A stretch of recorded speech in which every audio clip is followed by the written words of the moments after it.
the show, we talked about this weekend's barbecue challenge happening at Dant Crossing. Now it's time to get to the meat of it all, right? The food. We can't wait to jump into this. The Kentucky Bourbon Festival's Randy Prossi is back with us, and he's brought along John Wadle from Peerless Distilling. Thanks so much. And you're one of the competing teams. Yes, ma'am. In the barbecue festival this weekend. We sure are. are. How are you feeling? You know, I don't want to be too cocky, but we're pretty confident. Right? We're pretty confident about this. Throw it out there on Great Day Live, right? We got a great team, and they're very experienced in this area. Well, I know you're really proud of your barbecue, but especially proud of your rye being selected as kind of the official rye of the barbecue festival. Tell us about that. Yeah, so we did a barrel pick back in February with Randy for a barrel exclusively just for the festival. We called it Luke Rye Walker. Well, he's a Star Wars guy, obviously. So, you know, obviously we had to do obviously. that. But yeah, you'll be able to purchase a bottle of this at the festival, and we're really excited to be able to host and support them. It's going to be a great time. So let's get right to it. Let's talk about the preparation process for your barbecue that you're going to be putting in the competition, because I love how it's got like all these nodes to the things you love at Peerless. It's pretty much rye or bourbon theme that we have here, because that's one of the points that you're being judged on is how much alcohol is present or bourbon is present in the meat. So without giving away too much. Bourbon is present in the meat. I had to think about that for a second, but yeah, it's a little tough to get off the tongue there. Yeah, it is. But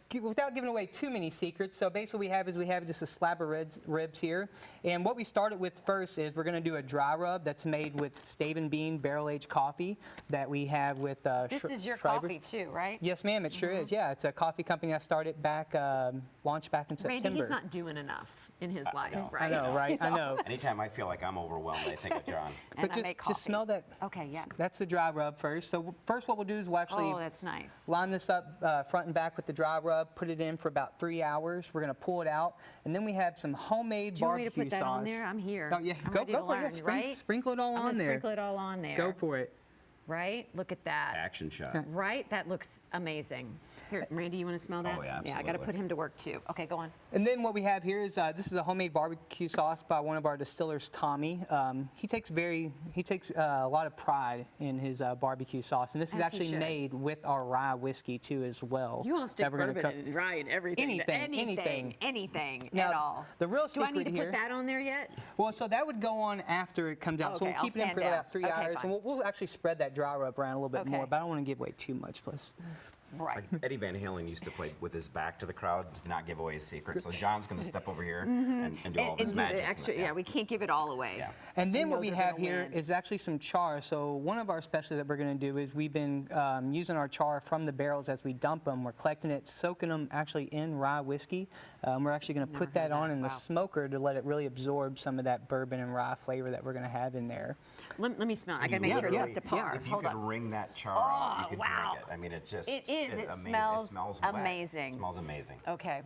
Now, I don't know what the other distilleries are doing, but you know, that's not just enough. Not enough. Definitely not. And then hopefully, in the end, this is kind of be some of the final results that we're going to have here. How long do you have it? How long are you going to cook this? You think? Like, do you have like a time that you know? Because you've been practicing and prepping already. We have been. You know, we've trial and error. You know, we been practicing for a couple weeks now. You know, we cook lunch down at the distillery every day. So Tommy and Nick, you know, they've been practicing by bringing in some ribs and kind of just letting us try it and figure out what barbecue sauce works, what dry rub works, and this is kind of our final result. But yes, it's been a lot of fun, and really looking forward to getting out there Friday and competing. Well, this is like the inaugural. I mean, is there like pressure on the fact that you know we want to get in there and we want to show everybody what we have here? Well, I was playing golf this weekend with some of the other competitors, so you know, there was a lot of trash talking going on. So anything you can say on camera? Probably not. Okay. No, probably not. But you know, just hopefully I got to face them afterwards. So hopefully I can back up what I was talking about. Well, I just love the whole idea of it, and that's kind of what Randy had in mind, right? Like this,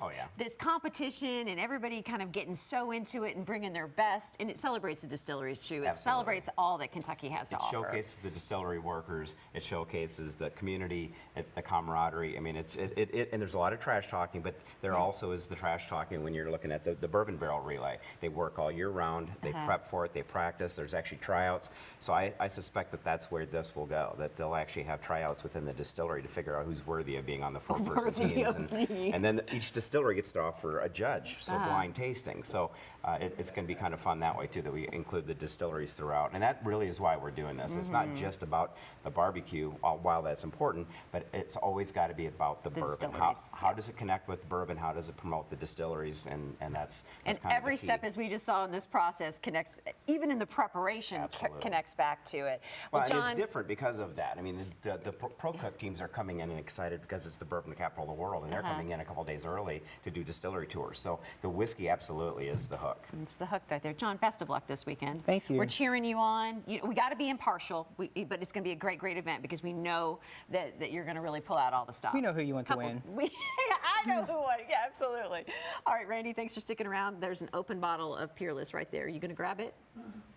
You can have it. Good. I know all the crew here wants it. We want to remind everybody once again, the Bourbon Capital Barbecue Challenge is this Friday and Saturday at Dant Crossing.